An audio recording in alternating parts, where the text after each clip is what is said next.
In Turkey, military service is compulsory for all men aged between 18 and 41 years old. Hepinize her şeyin en güzelini getirsin. Buna içeri girdiğim anda hissedemedim, yani bunu hayal bile edemedim. Askere gitmek zorunda kalırsam, ya pembe tezkereyi alamazsam.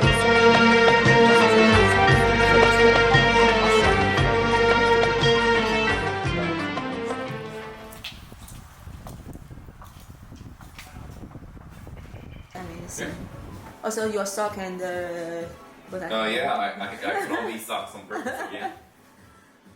I ran out of purple socks.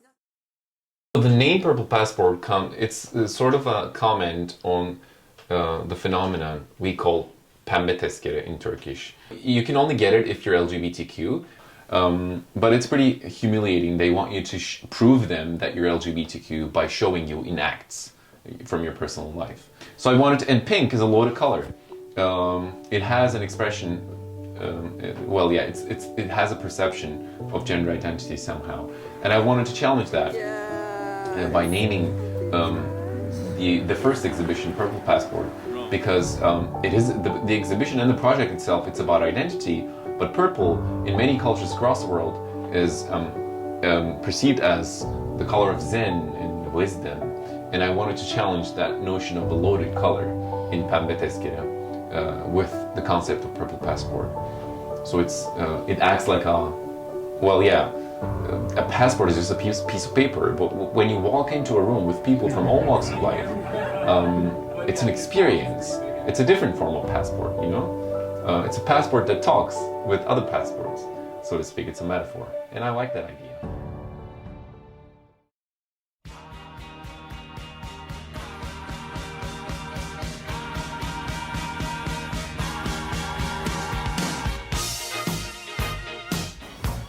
Good job, Stay. Wow.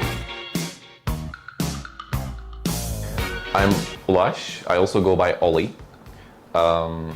And I've been living in Amsterdam for the past 5 years. I'm an entrepreneur and an artist. And I've been calling Amsterdam home for the past five-ish years. I was born in Tezkere. It's called Tezkere. It's a small town in western Turkey. When I hit 13, it really hit me that I was living in a small town. The phenomenon of a small town is not really, it's universal kind of. I've been to many places and I recognize that feeling of not having many people to talk to wherever I go.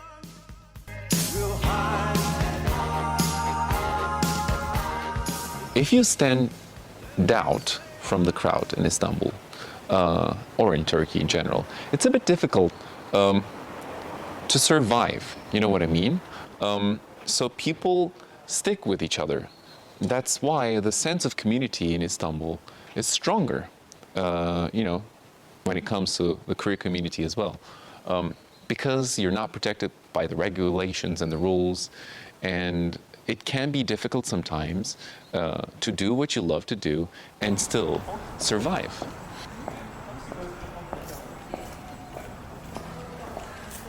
Most of the values that I hold dear are similar, but the sense of, the way of thinking is very egalitarian here. There's no hierarchy, almost no hierarchy. And that is very liberating, especially if you're a minority or if you're, you know, LGBTQ. It can be difficult. Love yourself, to value yourself. And the egalitarian way of thinking kind of allows for it. It enables it, and I like that. In Istanbul, you turn around, and then you see something that is the least expected. It could be anything because it's so chaotic and, you know, less orderly. Here, you have to fight for something less orderly to happen. You know what I mean? You kind of, ironically, you kind of configure it yourself. Yes, Queen.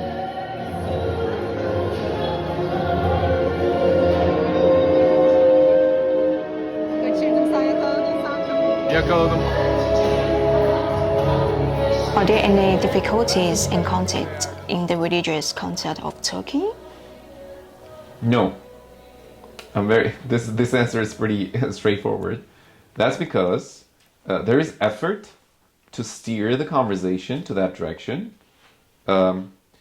but religion, even today, as it happened in Italy very recently with the latest election, it happened in Hungary. So some politicians are trying to instrumentalize gender identity to basically distract from what's going on economically. But no, religion still remains to be a private experience in Turkey, which is, despite everything. Very similar stories. These people are actually friends, and some of the people in this room right now know them. I wish they were here. But I didn't even ask them because, this is. There is a piece there with literally me. I drew my story. So what I do at Purple Passport and Woo Branding also, there is a connection between them that we'll talk about later. What I do there is I basically get in touch with people who are passionate, genuinely passionate about stuff. Whether it is 3D, illustration, generative art, could be graphic design, whatever it is, there is demand for it, and I'm just bringing people together. It's the same thing with Purple Passport. There are artists who need exposure, and there are artists who are extremely good at what they're doing, but they're not well known. So if you have a platform, why not use it, right?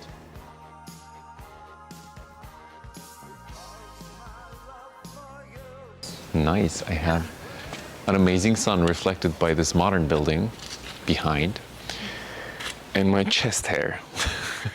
So I think this is very beautiful and interesting portrait. Would you like to tell a little bit about that? So this one, I was, in 2018, I did this one, and I was basically leafing through a magazine. And when I was leafing through the magazine, I noticed that most of the female models, they were pretty happy, and the vibe that they gave was happy, and it was, floral dresses and things like that. In artsy settings, but it looked happy, you know what I mean? But the male models exclusively, they either had a sad look, what I interpreted as a sad look, or a tough look, you know what I mean? So they had to put up this facade, this fabricated look, to make the clothes more attractive to the audiences. And I found that sad, and I think there's so much to talk about there. Regardless of your gender identity, you feel that need to put up something for people to see, to be attractive, not only in the context of fashion, but in real life, when you're dating or when you're out there with people, with friends and stuff. So I tried to capture that subtle sadness that I think many people experience. That's why I spend a lot of time drawing the face, especially the eyes. Yeah, the facial expression. So then we'll talk about your company. So what brings you to start your own business? Well, the short answer is I really wanted to be, I really needed a creative outlet. The long answer is, so I was a brand manager, right? And I actually worked with creative agencies. I was the client. And we would commission them, different tasks, like advertisement and, creative output and things like that. And I always admired the way they worked. I wanted to be them, basically. So I watched them do that for like 5 years or so. And then I realized I needed to, do a leap of faith, basically. I wanted to jump into something else. And one morning, it was a Saturday morning, a friend texted me a video, an animated story, life story of Zeki Müren, one of the LGBTQ figures of Turkey, the one from the 50s. And I watched the whole thing. I was in my bed. I had just woken up, and I watched the whole thing. It was like 2 minutes, 3 minutes or something. And then I realized, wait a minute, somebody's making money off of this. Like doing this amazing thing. It's an animated, it's a lovely story. The person is also amazing, the protagonist. And I thought, I could be this person. I could tell a story good. I was always a creative person anyway. So I could, study, take online courses and do this. Which I did. That day, I signed up for an online course on graphic design and animation. It took me like 2 years. I dropped the animation at some point because I decided that was not for me. But I continued studying illustration and graphic design while I was working. So basically, I had a 9 to 5. I would get off work at like 5, 6, and 7, and then I would come back, have dinner, and then start studying again for the, on the online courses. And then when it was like 10 at night, I would do like a couple of sketches or something, and Instagram was happening at the time, so I would share it on Instagram, and then I would see people's reactions. And that took me like 2 years. And then I moved to here, to Amsterdam, to start the company. I already had some clients in Istanbul, so I moved here and launched the company. But the short answer is I really wanted to do something creative. That was always in me. And even though I studied like software and MBA and things like that, that was always in me. I knew I could do it. I was very passionate about it. And that's why. Could you please tell us what is Woo Branding? So Woo Branding is a creative studio that produces...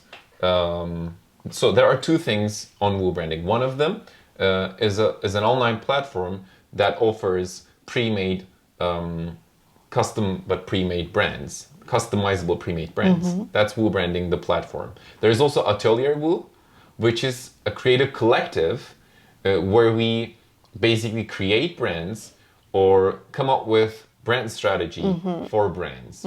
But that one is more of a collective work in the sense that based on the project, based on the client and the brand, we invite creatives in the industry that are passionate about what they do and that will go with the project and then come up with something together. So it could be branding, it could be rebranding, it could be videography, 3D photography, or anything in between. So that's what Atelier Woo is. But both of them are under Woo Branding, the brand.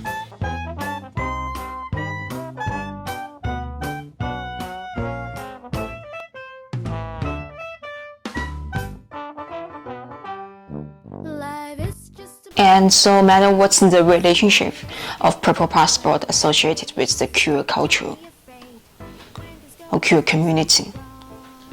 So, it's all about gaining exposure for the artists and bringing people together, basically. It's good to have a strong sense of community, but when you're in the community for a long time, you tend to risk losing touch. It goes for both ways, by the way, regardless of the kind of community it is. So it's nice to bring people together in a room where they can interact. It's like a library of things, basically. You can exchange ideas, you can exchange experiences, and it's not just about gaining exposure for the audiences and making a sale, but it's more for people to connect on a personal basis. I think it's something that we underestimate, and the Purple Passport is a good outlet for people to connect. Life is just a bowl of cherries. Sometimes it is sweet or filled with worries. Don't be afraid when things go wrong, just be strong.